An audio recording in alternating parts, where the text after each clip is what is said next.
I know you are interested to improve your English. You may have been trying very best. शायद आपने कोई class join किया होगा spoken English का. आप कई सारे YouTube वीडियोस देख रहे होंगे स्पोकन इंग्लिश अधिक सीखने के लिए, या आपने कई किताबों को खरीदकर अंग्रेजी सीखने की कोशिश की होगी. लेकिन सवाल आपके सामने, क्या इन सबों से आपको मदद मिल रहे हैं? If your answer is no, don't get disappointed. क्योंकि आज जो मैं आपके सामने बताने वाला हूं, यह आपके पूरे डिसअपॉइंटमेंट को चेंज करके एक ग्रेट सक्सेस आपके जीवन में ला सकता है. Hello, I am Dr. Ravi Sethia from ASL English Club, and you're watching Learn English Faster by Setting Clear Goals. जबकि आप जो भी कर रहे हैं, चाहे YouTube के वीडियोस देख रहे हैं, या आप किताब पढ़ रहे हैं, या प्रैक्टिस कर रहे हैं, या listening to a lot of things, they all are great. लेकिन यदि आप एक गोल को सेट नहीं करते तो you will not achieve much. You need to set clear goals. Because reasonable goals and good plans make English learning easy. Why setting a goal is so important? आखिर goal setting important क्यों है? Bill Copeland ने यूं कहा, the trouble with not having a goal is that you can spend your whole life running up and down in the field and never score. वो ये कहना चाह रहे थे, एक लक्ष्य नहीं होने के साथ परेशानी ये है कि आप अपनी पूरी जिंदगी मैदान में इधर उधर दौड़ते रह सकते हैं, लेकिन आप स्कोर नहीं कर सकते. So joining a class or watching YouTube videos or reading books or practicing English, ये सब बिल्कुल less fruitful हो सकते हैं unless you have clear and compelling goals. RJ Meet ने एक बार यूं कहा, you can do anything if you set goals. You just have to push yourself. यदि आप लक्ष्य निर्धारित कर लेते हैं तो आप कुछ भी कर सकते हैं. आपको खुद को थोड़ा आगे बढ़ाता रहना होगा. And that's why if you wish to succeed in learning fluent English, यहां stop करिए and think about setting clear goals. क्योंकि Zig Ziglar ने भी यूं कहा, a goal properly set is halfway reached. यदि आपने एक गोल को सही ढंग से निर्धारित कर लिया तो आपकी अंग्रेजी के सीखने का आधा सफर मानो कंप्लीट हो गया. So once you have your goals ready, उसके बाद आप गोल्स का एग्जीक्यूशन के लिए प्लान को बनाइए. Because जैसे किसी ने कहा, failing to plan is planning to fail. तो आज के इस वीडियो में हम गोल सेटिंग के बारे में सीखेंगे और नेक्स्ट वीडियो में हम उस गोल्स का कैसे प्लान बनाकर उसको एग्जीक्यूट किया जाए ताकि गोल्स को अचीव किया जा सके, उसके विषय में हम सीखेंगे. You may say you already have a goal. आप कहेंगे कि देखो जी, मेरे पास ऑलरेडी गोल है. And when I ask you what's the goal, आप बोलेंगे कि my goal is to learn to speak good English. Well, that's not a goal. That's just a wish. Wish और goal में काफी फर्क है. A wish is a desire, a hope, or a longing for something or for something to happen. But goal is a result that you are trying to achieve. So एक wish एक इच्छा है या आशा है या किसी चीज के लिए या कुछ करने की लालसा है, जबकि एक लक्ष्य एक परिणाम है जिसको प्राप्त करने के लिए आप काफी प्रयत्न करते हैं. And that's why set a goal and work towards it. और ये गोल और किसी के द्वारा निर्धारित नहीं होना चाहिए. You should set your own goals.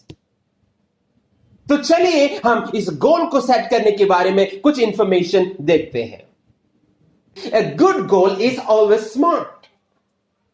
और ये जो स्मार्ट का जो फॉर्मूला है, पीटर ड्रकर और जीटी डरान ने इंट्रोड्यूस सबसे पहले किया था. स्मार्ट का मतलब स्पेसिफिक होना चाहिए. आपका गोल स्पेसिफिक यानी कि विशिष्ट, निर्दिष्ट होना चाहिए. नंबर 2, मेजरेबल होना चाहिए यानी कि मापने योग्य. You should be able to measure your goal. तीसरा, अचीवेबल होना चाहिए यानी कि वो प्राप्त योग्य होना चाहिए. एंड फोर्थ, रेलेवेंट होना चाहिए, यानी कि उपयुक्त होना चाहिए आपके लिए।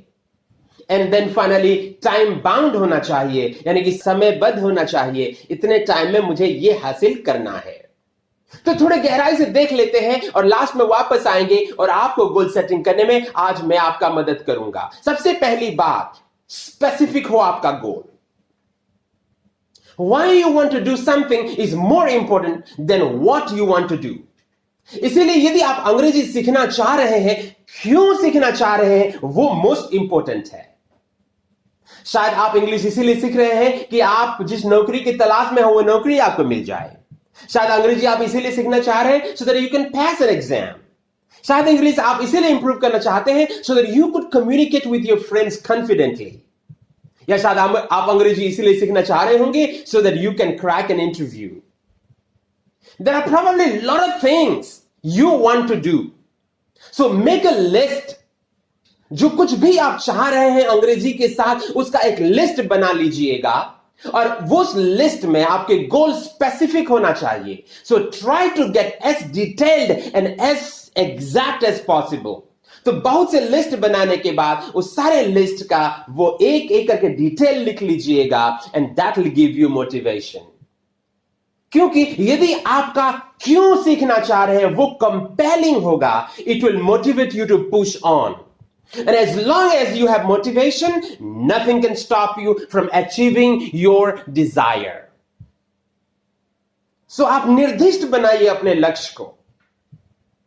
पूरे ऐसे ना कह दीजिए कि वह मुझे अंग्रेजी सीखना है, ये तो काफी वास्ट हो गया। आपको जीरो इन करके बिल्कुल स्पेसिफिक बताना होगा। एंड लास्ट में हम एग्जांपल देखेंगे। सेकंड वन जो होगा, मेजरेबल होना चाहिए आपके ये गोल, यानी कि आप इसे माप सकें। How will you know that you have reached that goal? आपको पता कैसे चलेगा कि आपने उस गोल को हासिल किया है? क्या कोई टेस्ट है जो आप लेंगे उससे आपको पता चले कि आप सक्सेसफुल हुए? या क्या आप ऐसे कोई प्रोग्रेस को चेक करने के लिए कोई टेस्ट करना चाहेंगे? या यदि आप प्रोनाउंसिएशन के ऊपर काम कर रहे हैं, एक रिकॉर्डर लेकर वहां पर रिकॉर्ड करेंगे, अपने प्रोनाउंसिएशन चेक करेंगे?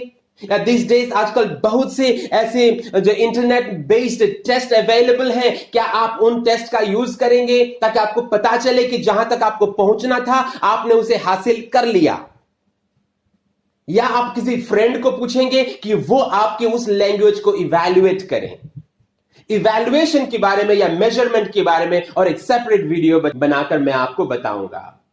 लेकिन याद रहे, जब भी गोल बना रहे हैं ऐसे ही ना बोल दीजिए कि मुझे इतने सीखने हैं, लेकिन जितना आप सीखना चाह रहे हैं उतना कैसे आप नापोगे, कैसे मेजर करोगे और ये देखोगे कि सच में वो आपने हासिल किया जो आप कह रहे थे। द नेक्स्ट थिंग जो आपको सोचना होगा गोल बनाते वक्त वो ये है कि वो आपका अचीवेबल होना चाहिए, वो प्राप्त योग्य होना चाहिए। So a goal should be always achievable. They can be significant. आप कितने बड़ा गोल बनाना चाहते हैं बना सकते हो, लेकिन वो प्राप्त योग्य हो, वहां तक आप पहुंच सकें। क्योंकि यदि आपका गोल अचीवेबल नहीं होगा तो धीरे धीरे आपका मोटिवेशन कम होता जाएगा, और जब मोटिवेशन आपका कम होता जाएगा आप कम एनर्जी उसमें लगाना, आप कम इंथुसियाज्म उसमें लगाना शुरू करोगे, क्योंकि आपको ऐसे लगेगा कि यार ये बेकार फ्यूटाइल टास्क के पीछे, यानी कि मैं बस ऐसे करके देख ही रहा हूं। आपका एनर्जी लेवल के डाउन होने से क्या होगा, आप आगे नहीं बढ़ पाएंगे। इसीलिए हमेशा ऐसे गोल को सेट किया जाए, थोड़े थोड़े करके सेट किया जाए, ताकि उसको हासिल करने से थोड़ा एक्साइटमेंट और एनर्जी मिले कि मैंने ये हासिल कर लिया तो आगे भी हासिल कर सकता हूं। फॉर एग्जाम्पल, यदि आप बिगिनर्स लेवल पर हैं right now and immediately you think that I want to achieve advance level, तो आप डिसअपॉइंटेड हो जाए। बिगिनर्स लेवल से आप इंटरमीडिएट लेवल को अचीव करने की कोशिश करिए, वो अचीवेबल है, अदरवाइज आप डिस्करेज हो जाएंगे। द नेक्स्ट थिंग, आपका गोल रेलेवेंट होना चाहिए, उपयुक्त होना चाहिए। रेलेवेंट होना चाहिए का मतलब यह है कि क्या जो आप टारगेट किए हैं वो आपके लिए उपयुक्त होगा। फॉर एन एग्जाम्पल, क्या ये भाषा के सीखने से मेरी नौकरी में काम में आएगा? फॉर एन एग्जाम्पल, यदि आप कॉम्पिटिटिव एग्जाम्स यदि प्रिपेयर कर रहे हैं और आप स्पोकन इंग्लिश के प्रोनाउंसिएशन के बारे में सीख रहे हैं, तो राइट नाउ शायद आपके लिए ये एप्लीकेबल नहीं होगा। या आप स्पोकन इंग्लिश के बारे में सीखना चाह रहे हैं ताकि आपका कॉन्फिडेंस लेवल बढ़े, और उस टाइम आप सीधा जाकर नाउन प्रोनाउन या प्रपोजिशन के पीछे पड़े हुए हैं, उसके सारे रूल्स को सीख रहे हैं, वो आपके लिए रेलेवेंट नहीं है। इसलिए आप क्या हासिल करना चाहते हैं और जो आप हासिल करना चाह रहे हैं वो आपके लिए रेलेवेंट है या नहीं, ये इंपॉर्टेंट है।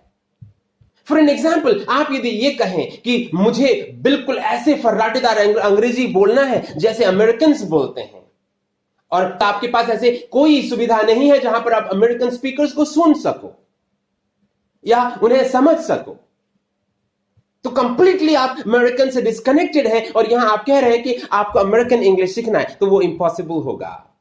इसीलिए रेलेवेंट का मतलब यह है मेरी जरूरत क्या है। नंबर 2, गोल को हासिल करने के लिए क्या मेरे पास रिसोर्सेस हैं, या क्या मेरे पास इस गोल को हासिल करने के लिए टाइम है।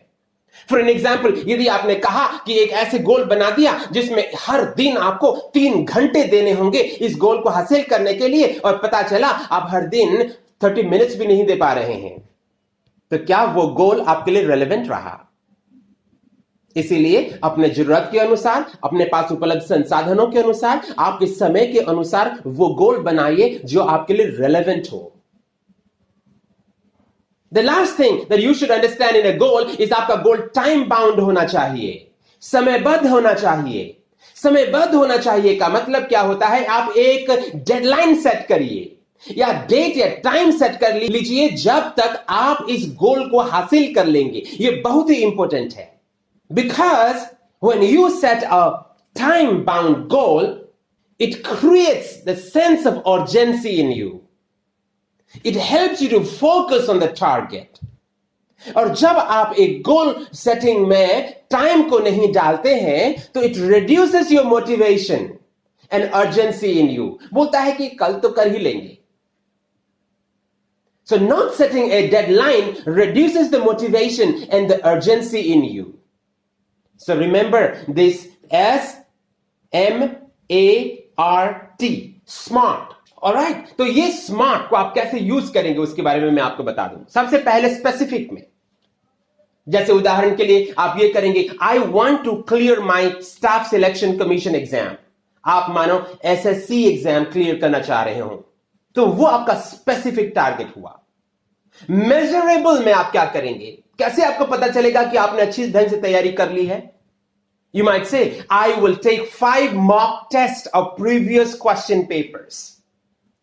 Previous question papers का 5 में टेस्ट, मॉक टेस्ट लेकर देखूंगा कि मैं कैसे हासिल करा हूं। Then the third thing is achievable है कि नहीं, कैसे आपको पता चलेगा? शायद आप कहेंगे, I know the syllabus, syllabus में क्या क्या आता है मुझे पता है, मेरे पास वो किताबें हैं जिससे मैं तैयारी कर सकता हूं, जो रिसोर्सेस है तैयारी के वो सब मेरे पास हैं। So it is achievable, और मेरे पास टाइम भी अभी है। क्या ये रेलेवेंट है आपके लिए? Yes, this will be relevant. This will help me to get the job I want. Time bound में आप क्या करेंगे? I will achieve this by December 31st, 2020. तो अभी आपका टाइम हुआ। और friends, set your own goals. Remember these 5 things. You can write in the comment box and reach out to us, and we'll definitely help you. In the next video, we will talk about once you have the goal setting, what plans should you make so that you achieve that goal easily. God bless you. Thank you.